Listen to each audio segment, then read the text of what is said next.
describing the idea of other realities bleeding through into the one we are in. Can you point out some of the strongest reality bleed through events that we would recognize from modern history?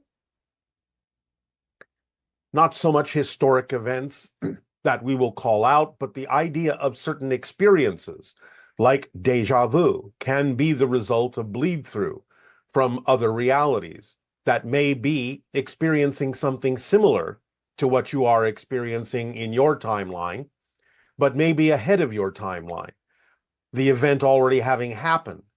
And therefore, when you pick up on the idea that the event has already happened in another timeline, when your consciousness is expanded enough to do so and become sensitive to receiving that information that has happened in the other parallel timeline, and you, in your reality, finally arrive at that moment, then you have a sense that it has happened before, that you know what's going to happen.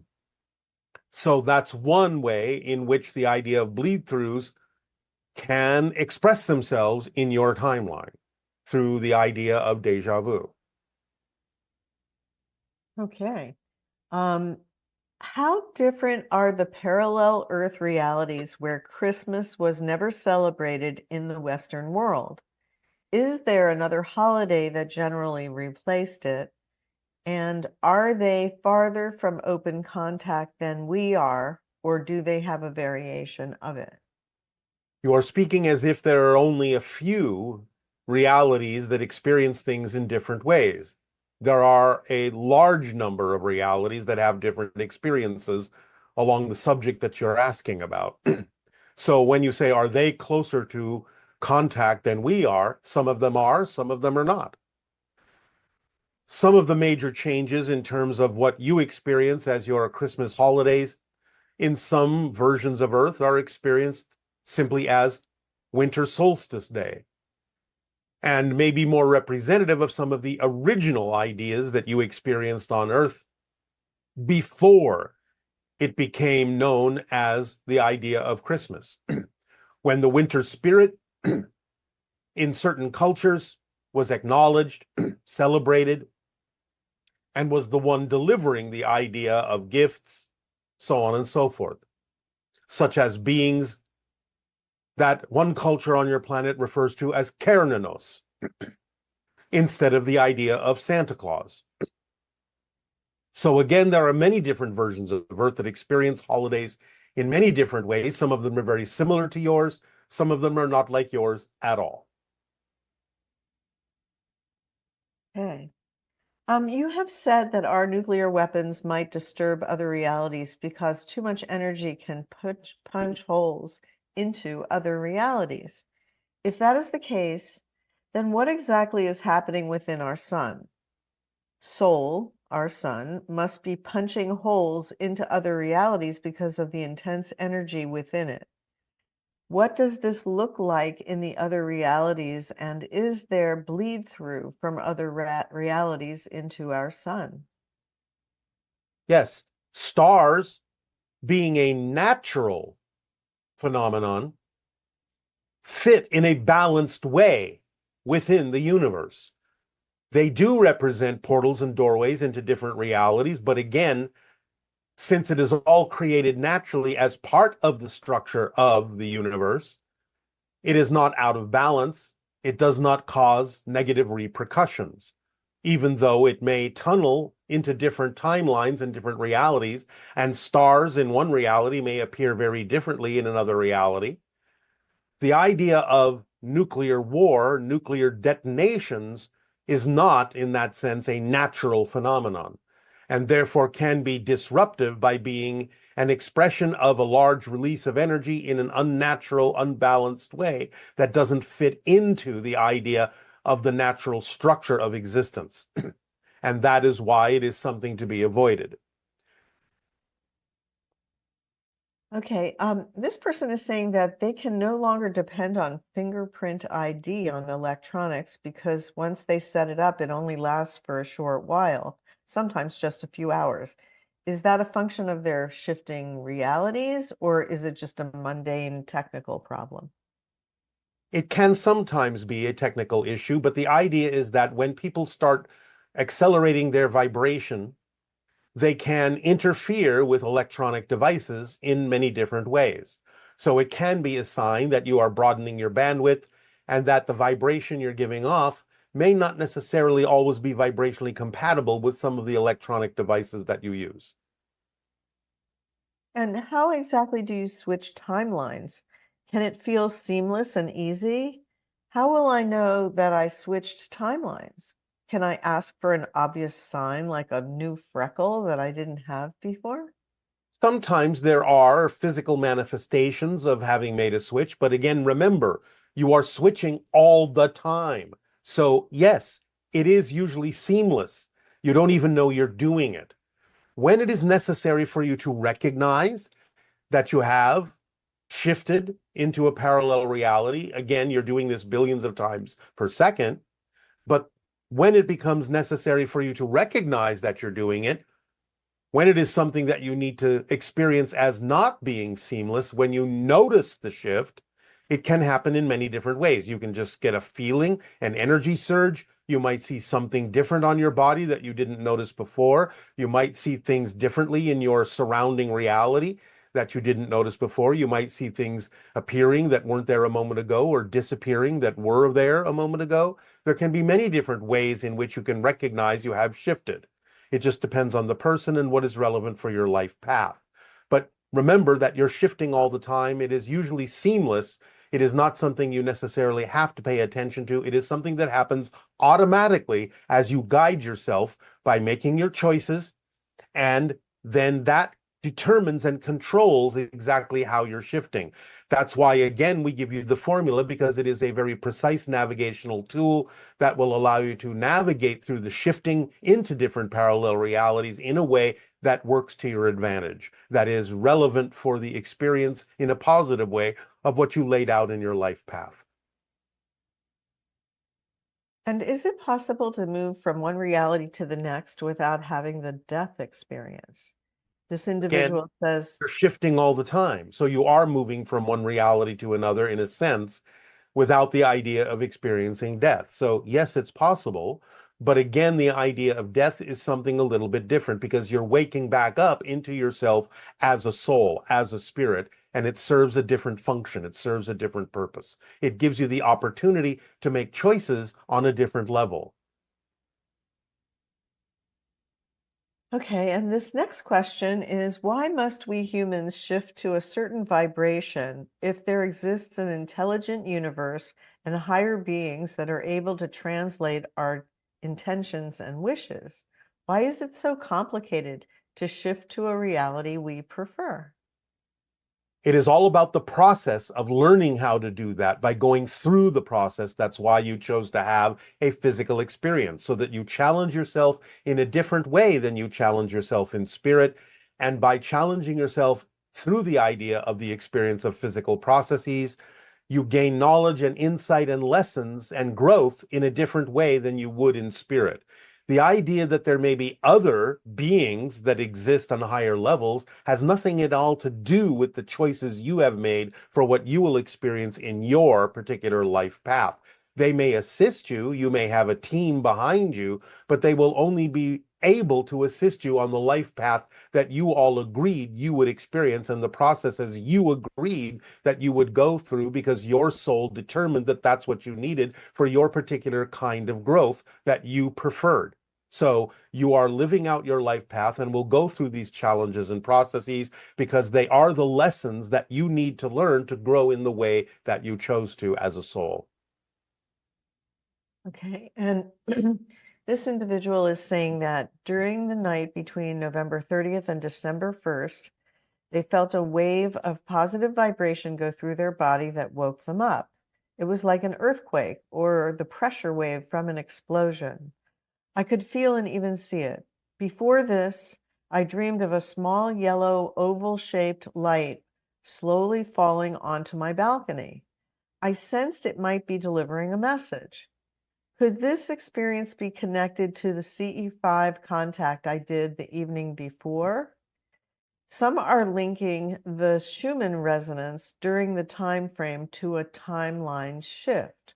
What could have happened here? Yes, you had an encounter.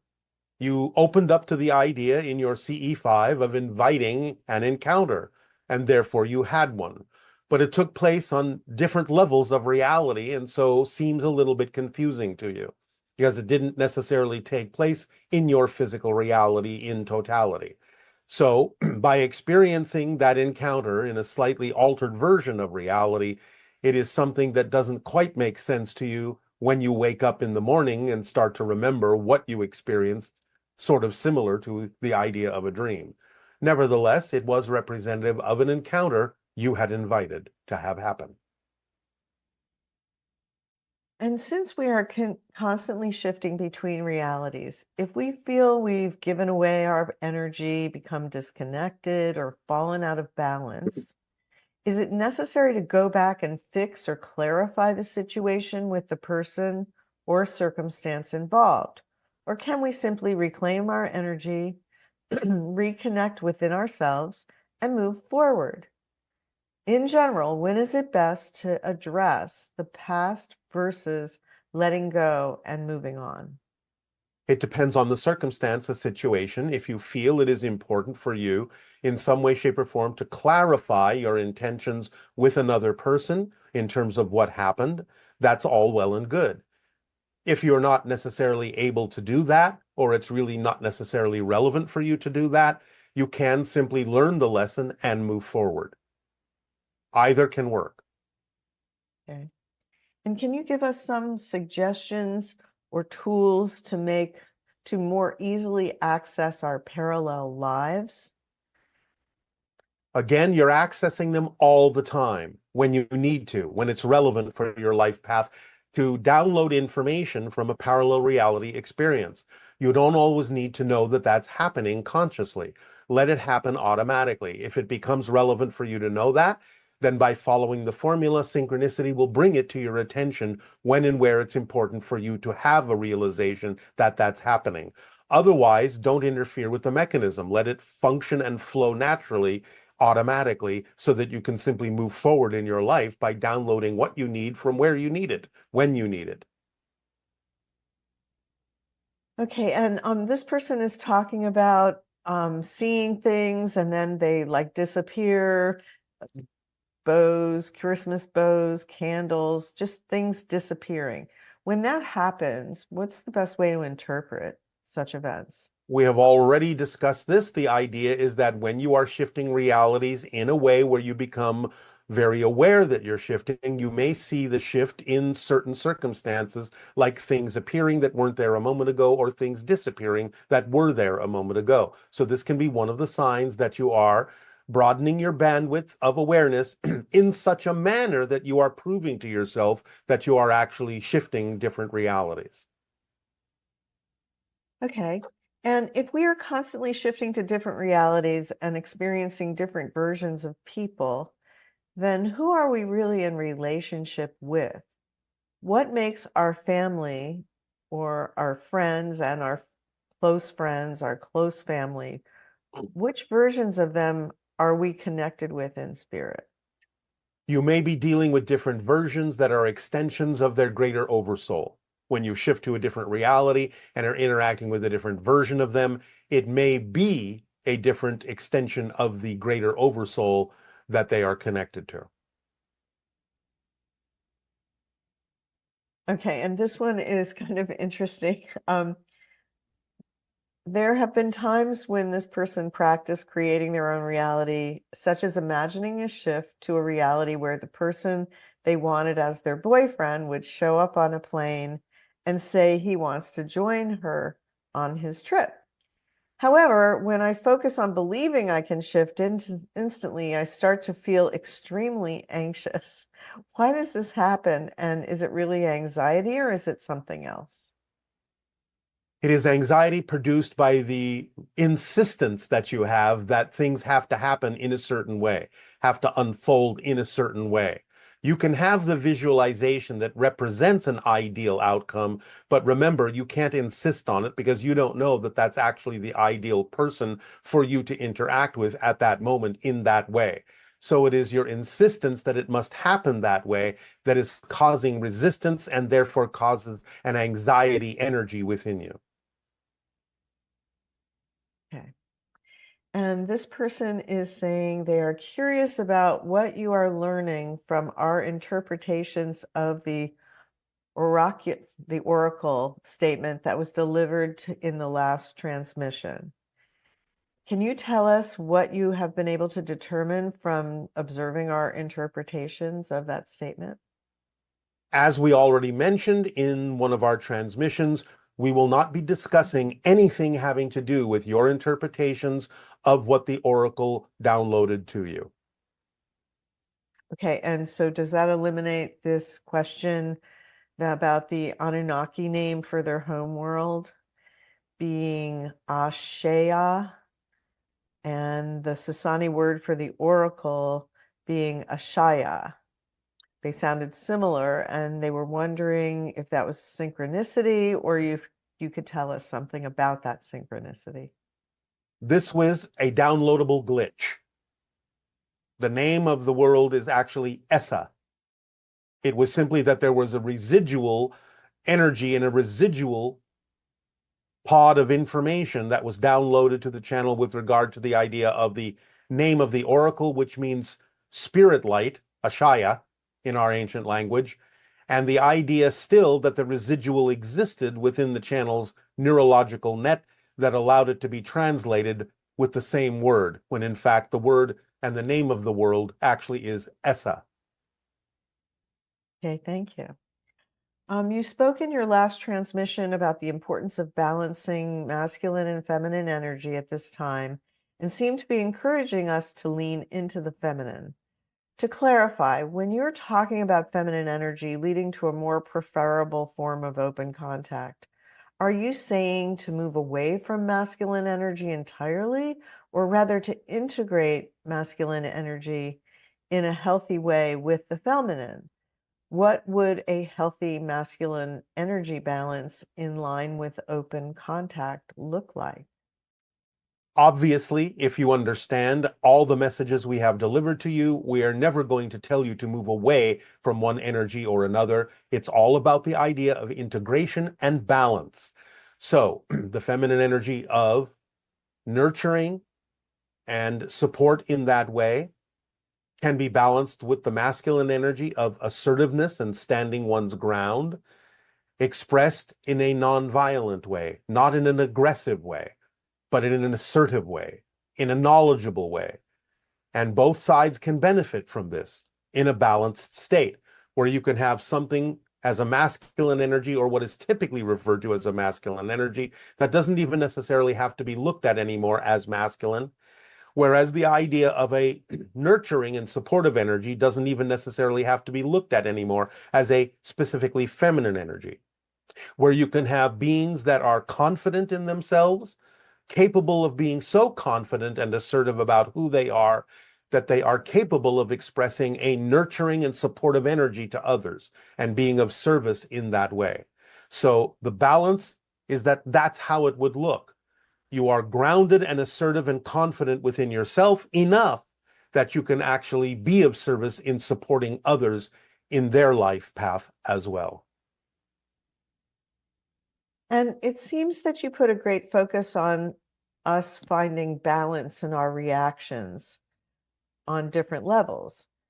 Could you expand on that?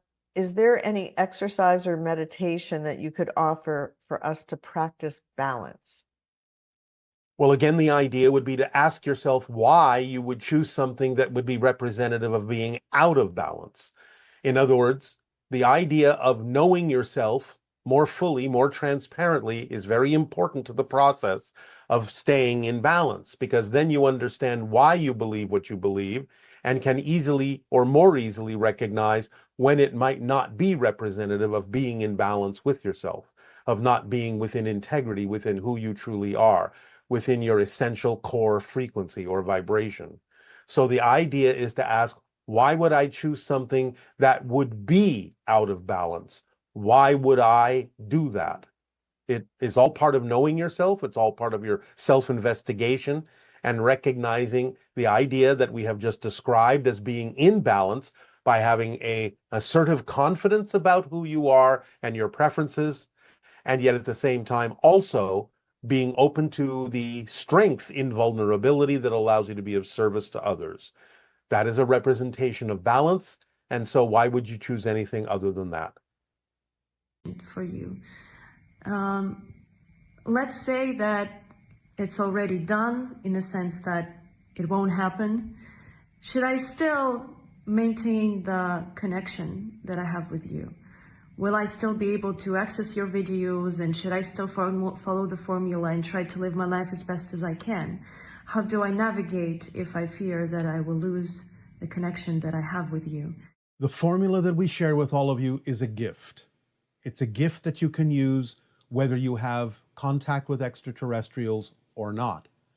It is based on how reality actually works, how it's created by your consciousness, and therefore, while using the formula can certainly move you in the direction of open contact, it's not necessary that it must do so in order for the formula to improve your life and allow you to experience joy, creativity, beauty, and love in your reality. So following the formula is something that can work for you. It can increase the probability of contact with extraterrestrials in the near future, but again, it's a gift that we give to you to use however you wish. It doesn't have to involve ET contact, but in using the formula, if you maintain the intention to have ET contact, then it is likely that it will occur in some form or another. And a second question, if I may, it's about a cartoon, Casper. I remember that I saw it in my childhood, and I felt that later I reattached the idea of Casper to someone real, either a ghost or maybe a hybrid, that I forgot but sort of remembered through you. And can you tell me who it was or is? Thank you. Aveo. It is a connection to a hybrid child. Hello, Bashar. Very Good day. exciting. Very exciting for me. What would you like to discuss this day? It's my first question is, since you have access to so much information in different universes and parallels, as we are starting right now, do you have any questions for me? No. Okay. All right. I was just wondering. But so I've listened to you for a long time, and I understand that you're a sculptor. Yes. That leads me to believe, is there like other art forms like on your planet, like comedians? There are no comedians. We do not use language that way exactly, but we find humor in many things. Okay. I've been really trying to do the laws, the rules, or whatever on for my vibration and channeling my excitement, and live it to its fullest. And I'm just finding it a little bit difficulty. I thought you could offer some advice, because I'm trying to channel kind of so I can get a message with my comedy and be able to kind of help people's minds be I don't know, a little bit opened, but without, I assume that you are referring to the formula. Yes.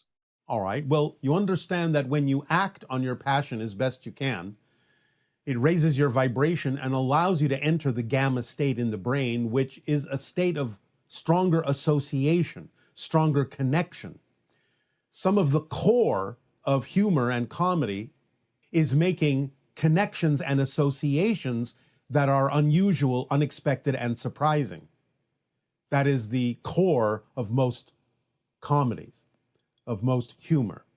So when you enter that state, it becomes more automatic that you can see the kind of associations that will allow you to render comments and statements in a surprising, unexpected, and humorous way, because you will automatically make different kinds of associations than people might usually make. So it's all about giving over fully to that altered state of gamma in the brain between 40 and 100 cycles per second, and allowing those associations to naturally come into your mind with the intention of finding the associations that are unexpected, surprising, and humorous. Okay, I will keep trying on that. It gets hard because there's so much going on. I'd like to do it with music and art, and it gets hard to figure out which one I want to channel that. It is not difficult unless you are making it difficult by defining it as hard. You must find a way that works for you. And again, remember, there may be many expressions of your passion. That's fine. Not all of them necessarily are going to function equally at any given moment. Not all of them are going to necessarily give you the ability to act on at any given moment. And if one or another does have an equal ability and equal passion, then it doesn't really matter which one you start with. If it's not the correct path, synchronicity will turn you around to the one that would actually serve you better. So you have to allow the idea of synchronicity to be the organizing principle, not try to figure out what to do next, but simply act on what you can act on that at the moment contains more excitement, more attractiveness, more curiosity than anything else. And again, trusting that if it is not the correct path for you at that moment, synchronicity will cause something to happen that will turn you around to whatever the path of least resistance would actually be for you. You have to allow the system to work for you instead of trying to make it work. That's why it feels difficult, hard, and overwhelming, is you're trying to make it work instead of simply allowing it to fall into place naturally in its own timing. I see. Yeah, that makes a lot of sense. Yes, I know. That's why I said it. Something else I was curious on, like when the soul like leaves the vessel, if I'm saying this right, please, if I'm saying this wrong, please correct me. But so when we die and this vessel passes and the soul returns to its area, are there souls that maybe their vessel here has like destroyed innocence, and upon return are they dealt with rather than just offered an opportunity to return in a different vessel? Everyone goes through what is typically called life review, where you assess all of the choices you made, all of the consequences of those choices, and actually experience all the consequences of the choices you made as if you are the people experiencing the consequences. Now, it's not in any way, shape, or form a punishment. It is something that is an experience that helps you learn and grow and helps you make choices about what you would really prefer to do next. And as a spirit, you always have free will to decide what it is you will choose to do next, whether it be an incarnational experience or something in another reality or dimension or staying in spirit is up to you utterly. But you will learn the lessons that you chose to learn by the actions that you took and the consequences those actions had on the reality that you experienced. Yeah, I see. Okay. And just a couple last ones real quick. What other like similar, because it really intrigued me when I heard about your you said about your double helix spiral. Yes. And what other elements that are on your planet that we kind of also kind of have here? Or are there any that we do not have here that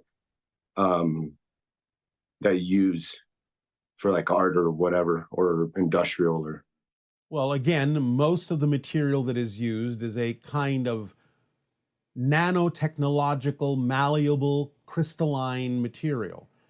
It is something that is artificially created. It's not a natural material, but it is something that you don't have on your planet yet. And we also do have materials from other planets that are not found naturally on your world or our world. So we have the ability, as you would say, to import things from other planets that we can use in a variety of ways. I see. Okay. Yes. Does that help you? Yeah. I was just really curious about that, about different this mediums. Yes. Yeah. And my last question, and this ties in too much to the first question. I apologize, but There is no need to apologize. thank you. How much control does a soul have in a vessel, and can I channel that a vessel like with this? Will I be able to channel with the formula? Will I be able to channel that soul to use more percentage of my brain? Everyone is using 100% of their brain to make it seem as if they're only using 10%. That's the issue. So when you are more of yourself, when you follow the formula, it raises your vibrational frequency. And when you raise your vibrational frequency, you become more adept as a receiver and a transmitter of higher frequency information and energy, which allows you to experience as if you are then using more of your brain. You've always been using all of your brain, but then you will allow your brain to adjust in a way that will make it appear as if you're using more of it, because you're bringing more of your true self through. And again, remember, you can say it however you wish to say it, in terms of saying that your soul is in a vessel, is in a body, but the truth is that your body is in your soul. The idea is that you are a soul, and you are creating the idea of a physical reality and a physical personality and a physical body within the energy of the soul. So the idea of dying is simply the soul expanding its focus back beyond the physical focus, which is being created at the center of the soul. If you picture the soul as a sphere of energy, there are certain vibrational patterns that can occur within it that, when focused down to the center of its being, create the idea of what appears to be a solid physical reality. But that's simply a part of the soul imagining and dreaming that it is having a physical experience. That's what physical reality is. Your spirit never leaves the spirit realm. Physical reality is happening within your consciousness. The soul doesn't inhabit a body. The body is created within the soul. Body's created within the soul. I'm going to need to really ponder on that one. Well, just imagine an energy sphere, a ball of energy, and imagine that there are ripples within it that represent different vibrational states. Can you picture that? Yes. Then imagine that some of those energy ripples ripple down to the center of the sphere and form kind of a hard, focused little crystal. They become more solidified by being focused at the center of the sphere. The sphere is still there, but at the center of it is this hard little crystal. That's your physical reality. So that when you die, what you're doing is you're relaxing that focus and expanding back out to the dimensions of the soul. So the idea is that when you are physical, you experience the idea of linear time. Then if you relax a little bit, you can have what are called near-death experiences. Relax even more, you can have what are called astral experiences. Relax even more, you can have all sorts of experiences in between physical reality and the spirit reality, the non-physical reality of being that sphere of energy that is your soul. But when you die, you go all the way back to being the full sphere. You have lost that central focus, but you have retained the vibrational frequencies of the experience that are now part of the vibrations within that energy sphere. Make sense? Part of the vibration that's within the energy sphere. Yes, you always retain the experience of the physical reality, even though you have dissolved the focus of the physical reality by returning to the awareness of yourself as a soul. That's all death is you're waking up again as the soul. Right. You have woken up from the dream of physical reality that you created within yourself, but you retain the experience of it. Yeah. Okay. Does that help? Yes, sir. Yes, All it right. does. Yes. All right. Yes. Well, thank you. Thank you very much.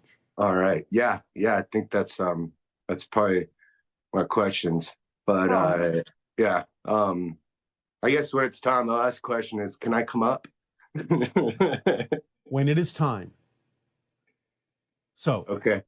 proceed, follow the formula, raise your vibration, be yourself. Everything will fall into place. We thank you. Avail. Good day. Avail. Thank you. Said, sorry, not ready. But there's another portal there that leads to a different dimension. Go explore, see what you find. All right. I will. Thank you so much. You're welcome.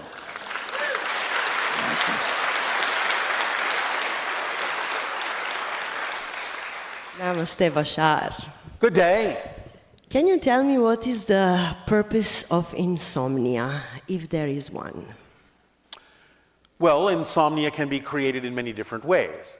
It might be the result of not following your natural biological cycle and being asleep when you need to rest, being awake when you really need to be awake and have energy to be awake. So disconnecting from your societal idea of when you should be asleep and when you should be awake can help you find your natural biological rhythm so that you get the rest that you need, so that you make the connections that you need. But if you also are learning to make connections in the idea of spirit, higher mind, and soul, you may not necessarily need as much sleep, because that's fundamentally what your sleep is for. To re-energize, recharge your batteries, so to speak, so that you can continue to perpetuate the illusion of physical reality as being real. Remember, physical reality is a projection of consciousness, and it has to constantly be maintained. That's why you know it's not real, because it deteriorates. That which is real is eternal. That which deteriorates is an illusion. So the idea is that you sleep, you reconnect, you recharge your batteries, you wake up in the morning, and you recreate the idea of physical reality for as long as your battery charge lasts, so to speak. But is the insomnia causing you to feel exhausted or tired, or are you simply awake and it's not having any detrimental effect? It makes me crazy. It makes you crazy because you think you need to sleep, or because it is exhausting you? Well, both. All right, so you are exhausted. Yes. All right.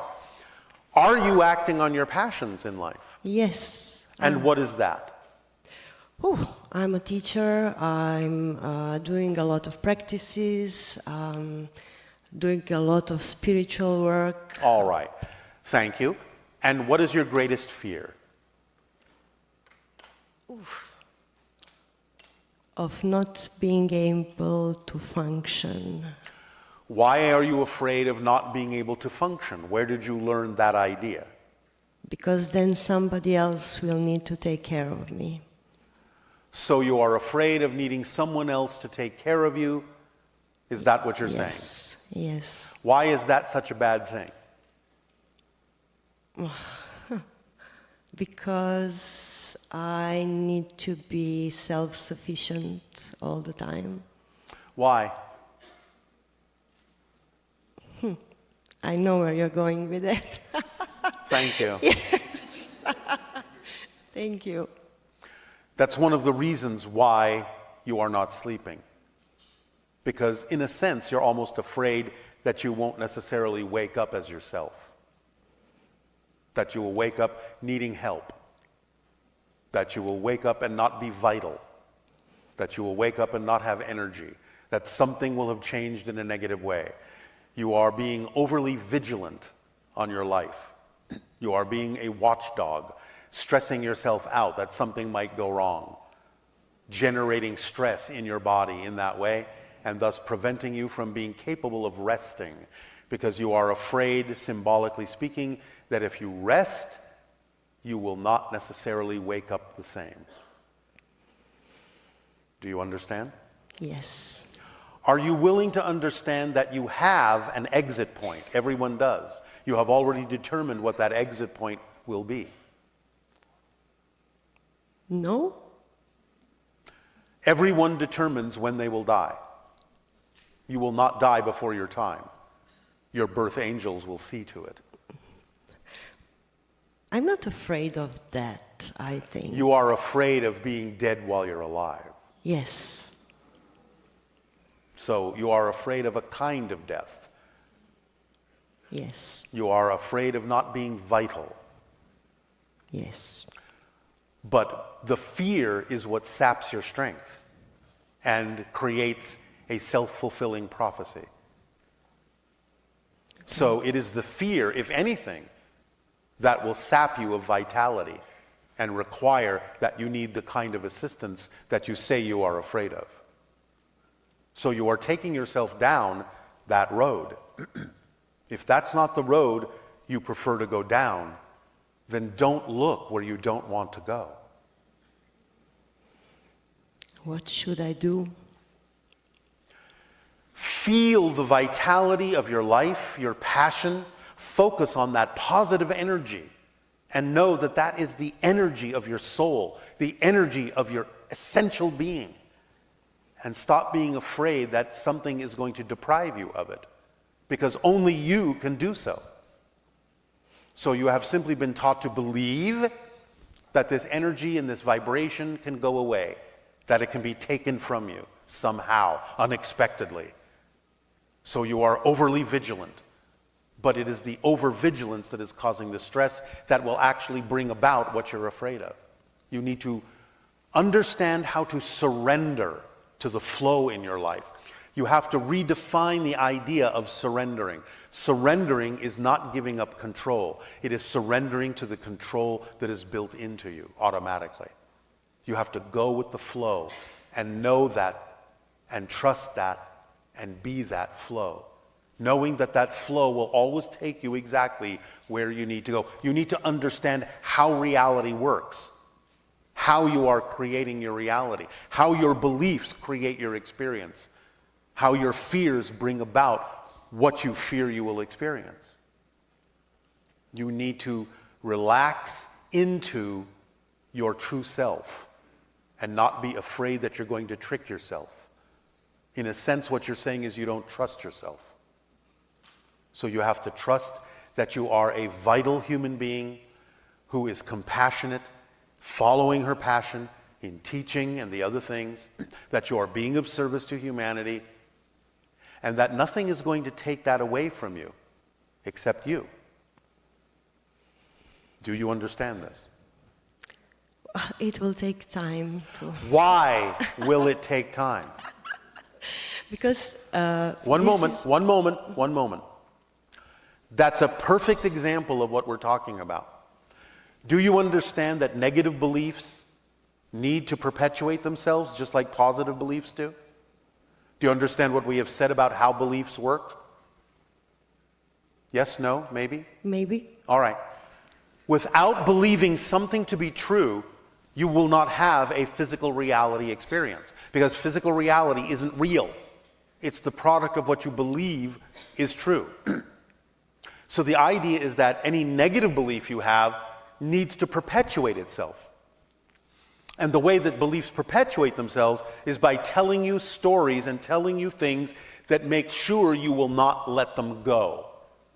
So when we talk about the idea that you are creating with your fear-based belief, the idea that you will not continue to be viable or vital, and I ask you if you understand, and you say it will take time to understand, the phrase "it will take time" is coming from the negative belief so that you will not immediately let it go. It's making you believe that it takes time for you to understand what we're saying.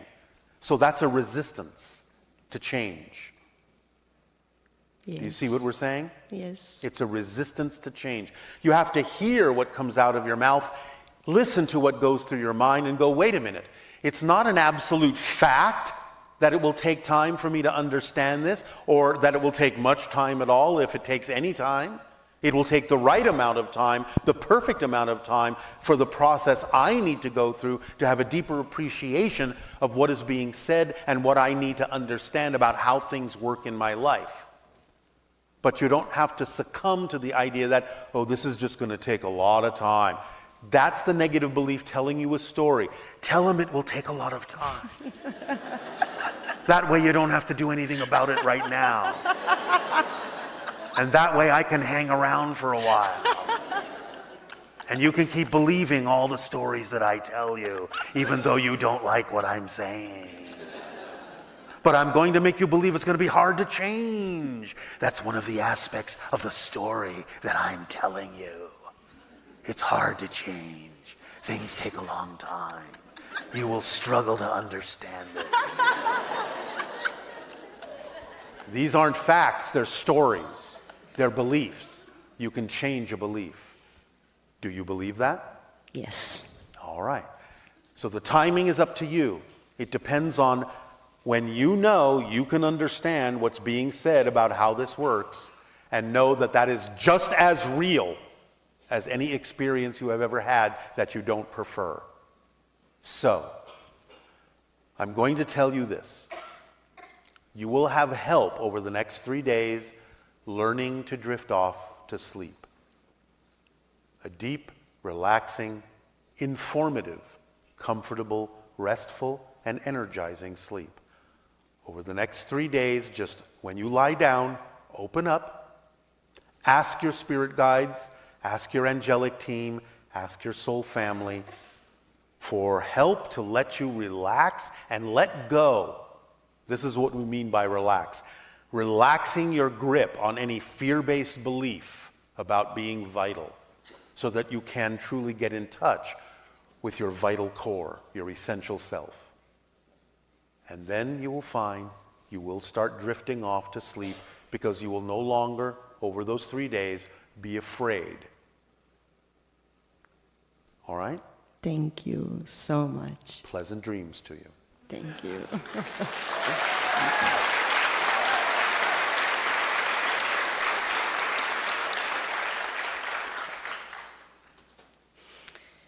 Once you said there are questions you are surprised nobody asked you. So what would be the number one question nobody asked you, and the answer, of course? Well, only just in the last transmission did anyone bother to ask why this happens. It's taken years for someone to ask that question, to be curious, what is that about? Why does that happen? And there are a couple of reasons. Sometimes the channel's body will simply translate energy that is not translated into words in some other way, through motions of the body, through the idea of this, but sometimes it is actually representative of communication going on between myself and other beings that is simply not being translated into your language. So it took years for someone to ask, what's happening there? So that's an example. Thank you. Of all the practices you gave us during these decades, which one would you suggest for me to do? Follow the formula. No, I'm following the formula. That's it.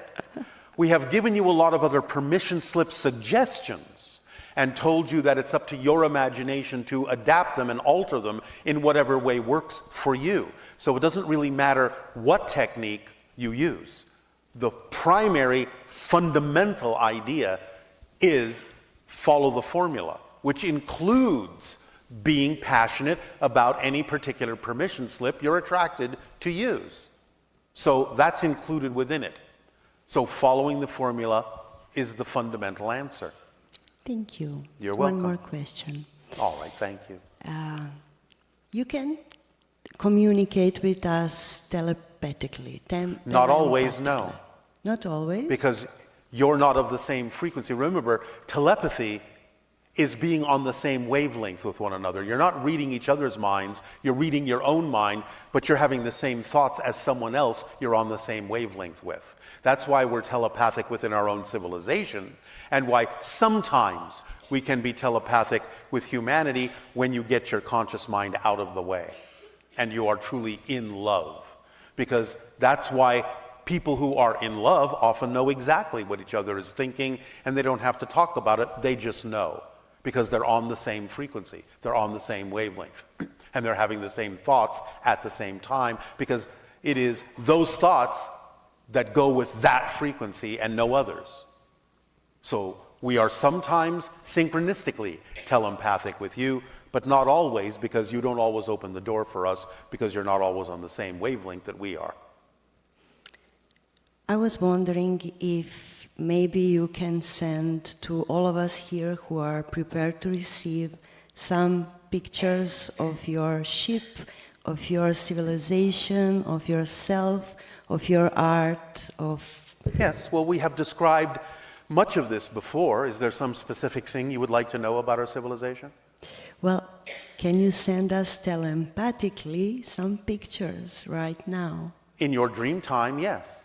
Okay. I can send it to you right now, but it may not unfold until you dream. Ah, okay. Thank you very much. Thank you, Bashar. We You are love you. welcome.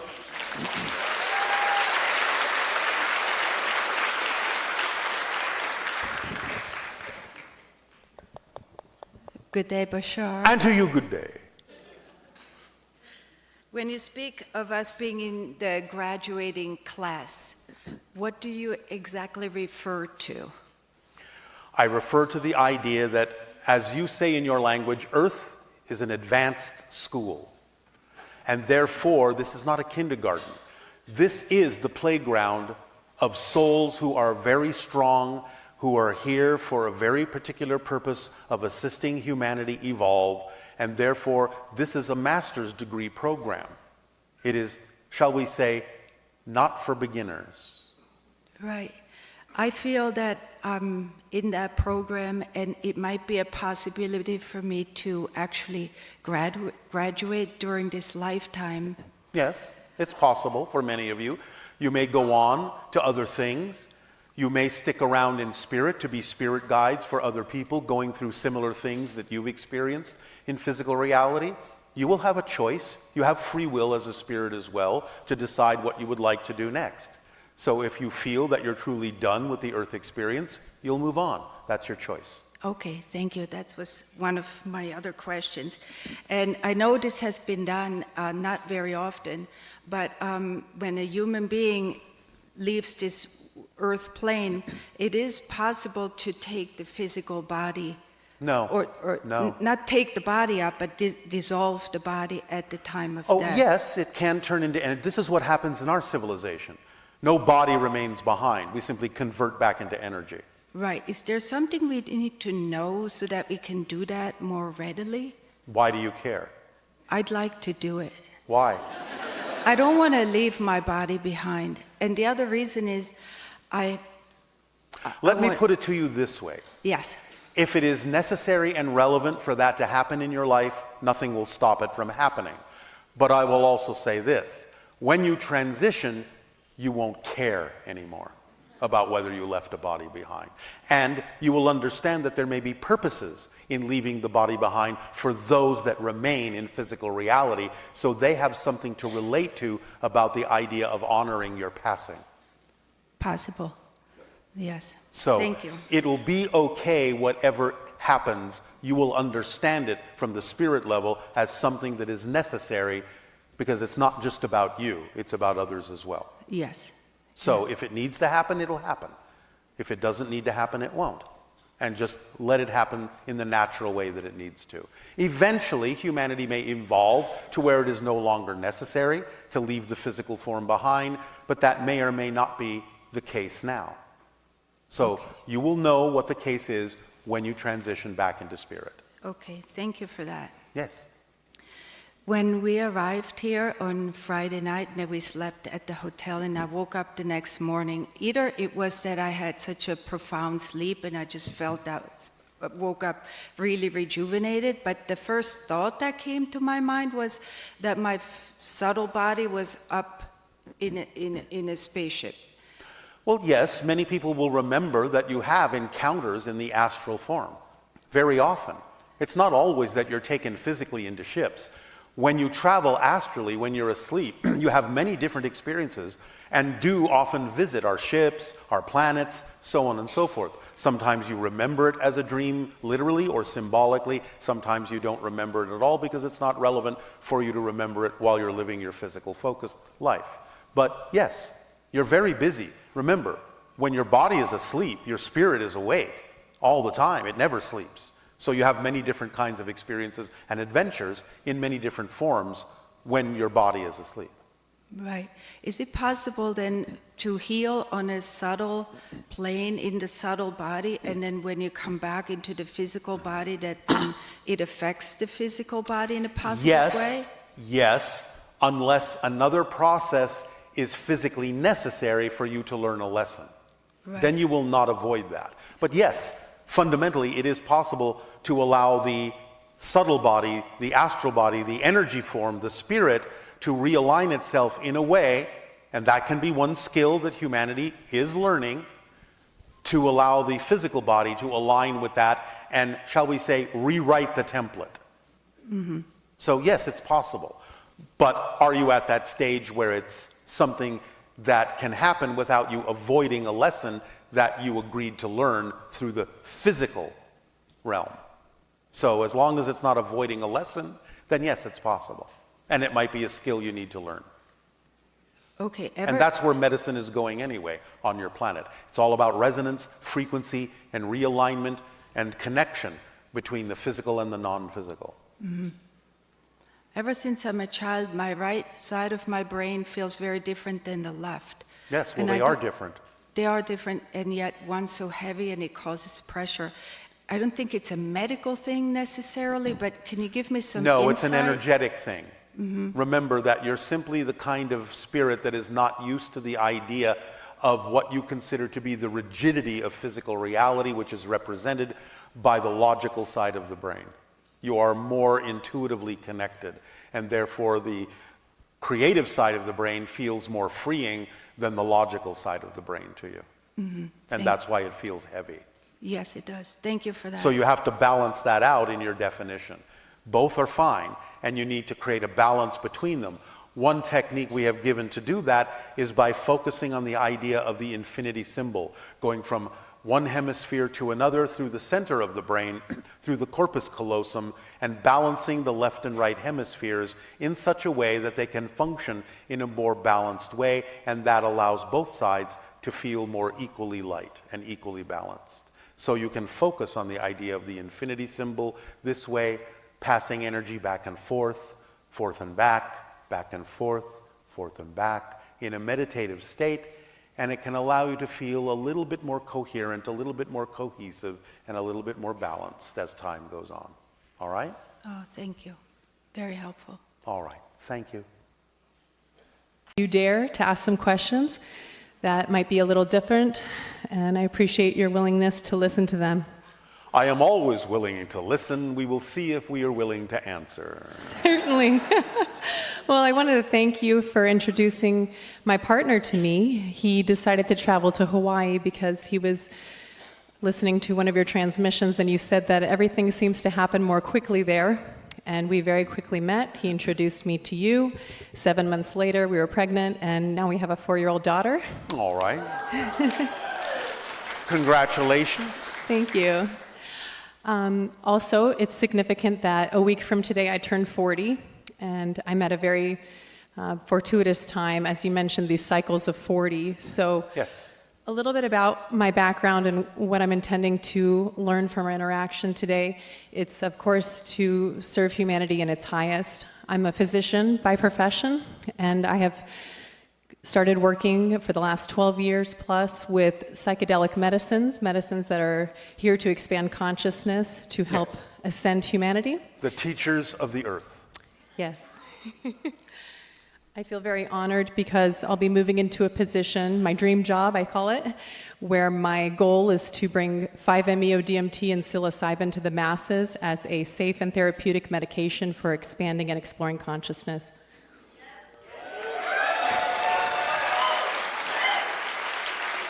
It seems you already have several clients. It seems like you're familiar with these medicines. What can you tell me about them that can help me serve in my highest? When appropriately guided, they allow the human consciousness to expand into other dimensions, other realms of spirit, other vibrational frequencies, and allow you to make genetic connections, open up the markers, the genetic markers in your system, so that they are all aligned in a way to allow you to make more connections with more awareness and more consciousness to the spirit realm, your spirit guides, your angelic team, soul family, so on and so forth, plus the consciousness of the beings, the sentient beings that surround you on Earth, the animals, the trees, the elementals, so on and so forth. So they open up doorways to other forms of communication with other levels of consciousness that exist in your reality, but in general remain invisible to most of humanity who don't allow those doors to open. Thank you. So that it creates a new kind of open contact with all the different beings and species of your own planet. Wow. What are some of the genetic markers that I might study? Look to the mitochondrial DNA. This is one of the strongest ways to understand where you are going and where you've come from. And it is also one of the strongest symbols that represents the idea of the balancing of feminine energy in your society at this time. Would you be more specific about where in the mitochondrial DNA one might look? No. Thank you. That is very helpful. Anything else? Oh, yes.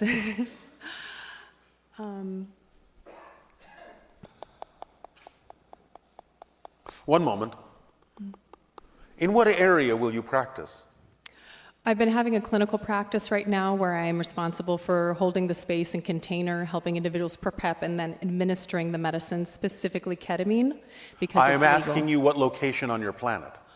I'm in New Orleans, and I'll be relocating to Madison, Wisconsin, to work with a nonprofit institute there. What is the name of your child? Jasmine? Another name from nature, like the hybrid children that will come to live among you. Are you planning to have another child? Yes. By the name of Madison, That would be beautiful. since that's where you're moving? Yeah. All right. Can you tell me more about my children? As I said, they are a new species. They are more genetically connected. They are more willing to remember who they are. They are more willing to remember themselves as spirits, as souls, having a human experience. So learn from them as they grow. Learn from who they are speaking with that you may not see at first, bringing through information that can be of great help and great assistance to your practice. For they have made an agreement to help you in this way. Thank you. Would you be willing to tell me more about my lineage? No. Am I a hybrid?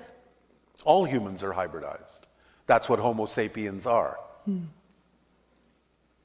Remember, long ago, the Anunnaki introduced their genetic material into the natural hominid that existed and evolved on your planet to create Homo sapiens sapiens. So you are all hybridized. And you have been hybridized since then, especially those that are part of the hybridization program. Your genetics have been, shall we say, refined to allow you more ability to connect to spirit, to allow you more ability to connect to each other telepathically, emotionally, compassionately, empathetically. So continue. Again, this is one of the reasons why we give you all the formula. It helps enhance what has already been given to you genetically. It helps raise those frequencies and allows you and your genetics to operate in an optimum fashion. Is this helping you? This is very helpful. A question about that with the elements for life. Why is light not included? Which elements are you referring For to? sustaining life, air, water, sleep, and so forth? Well, because you are light, but we're Okay. talking about the idea of what helps you thrive as a physical being. I see. I was visited by a spacecraft in 2015 over the water in Palos Verdes, and I would like to know more about that encounter. Do you have any information about who visited me, the intent, and... Even though it was over the water, it was what you call a dry run. For what we have described in the last transmission about UFOs appearing just offshore over water, so that you get a chance to simply observe them at arm's length until you are comfortable. Then they will come closer. Is there an ET named Kasabian trying to make contact with me? You give the names that are resonant vibrational symbols that mean something to you, that align with you. Most don't have names as you understand them. But you can use that as a vibrational symbol if it links you to that particular entity or frequency. One moment. You are very strongly connected to Pleiadian energy, and it is probably a Pleiadian craft that you saw. Yes, that would make sense. There are some birds in the audience.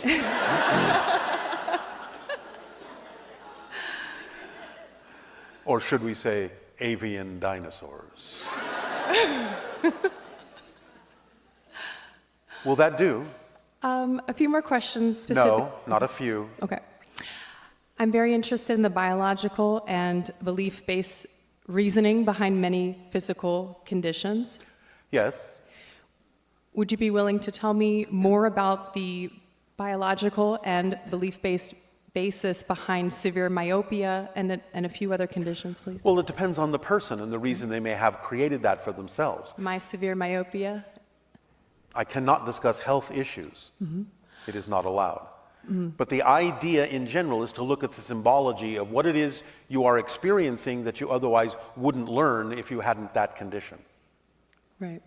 That's how to look at it. Beautiful, thank you. Would you be willing to share a song from your culture? At another time. Okay. I'm very curious about what, if anything, you sing your young ones to sleep with. Some of our nursery rhymes don't resonate. We don't with me. sleep. What you sing or how you communicate comfort to them. They are comforted by our existence, by our love. Understand that we are, in our civilization, one family. I don't mean genetically, although to some degree I do. But we are one family telepathically. The adults are the parents of all. The children are the children of all. We are telepathically bonded. No one is ever out of our sight. So there is that great blanket of comfort of knowing that you are always within the loving cocoon of our entire society, no matter where you go. You are always connected. That itself, in a sense, is a song. Now, you have had music played here, lovingly, wonderfully, by the beautiful individual that has given you the sounds of the flute and the sounds of the bowls. And you could say perhaps that you were bowled over by it. And that in repeating the flute from day to day, you experienced some flute loops.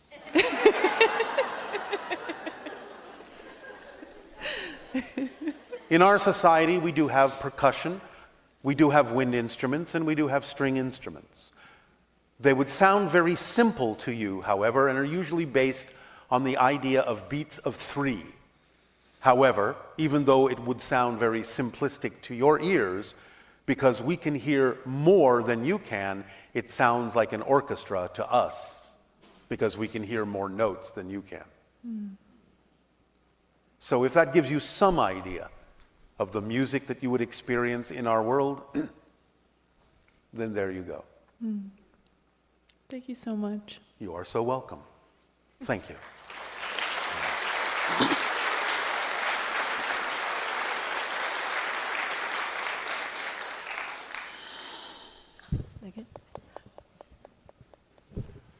Hello, Bashar.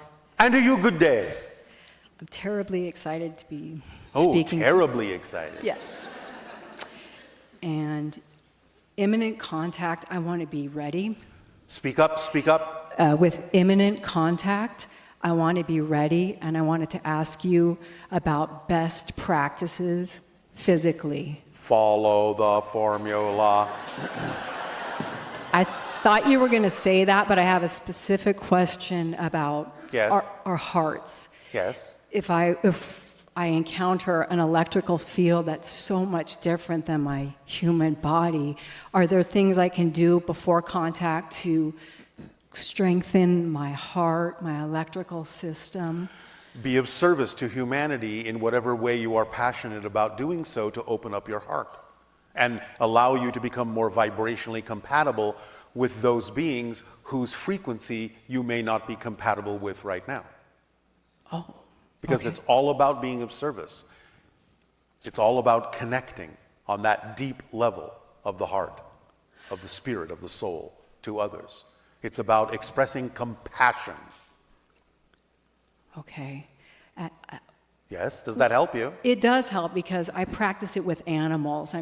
I have deer come through my field and All right. maybe raccoons, and I try to, and birds. Animals are a good practice. Yes. Now you can perhaps try it on humans.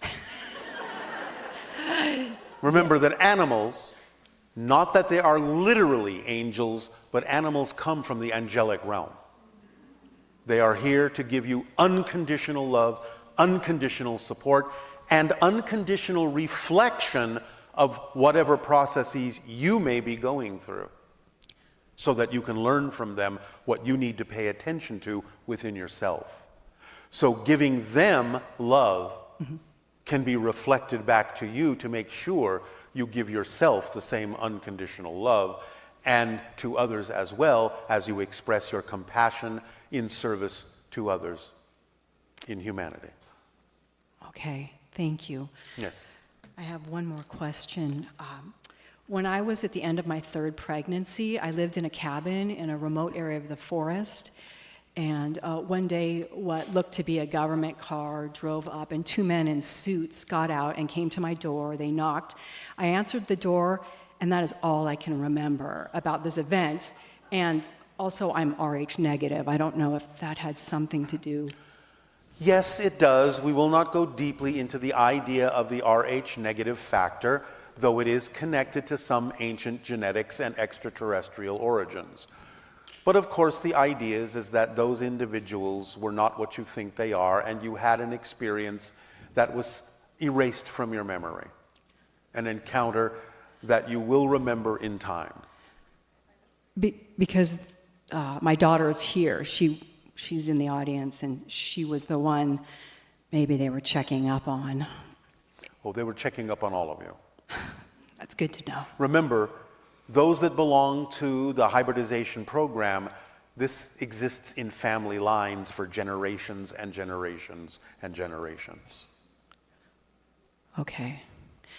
And my last question is, I live in the Black Hills of South Dakota, and could you tell me if there are vortexes there? And Oh, absolutely. Okay. There is also a portal that leads to another dimension that has to do with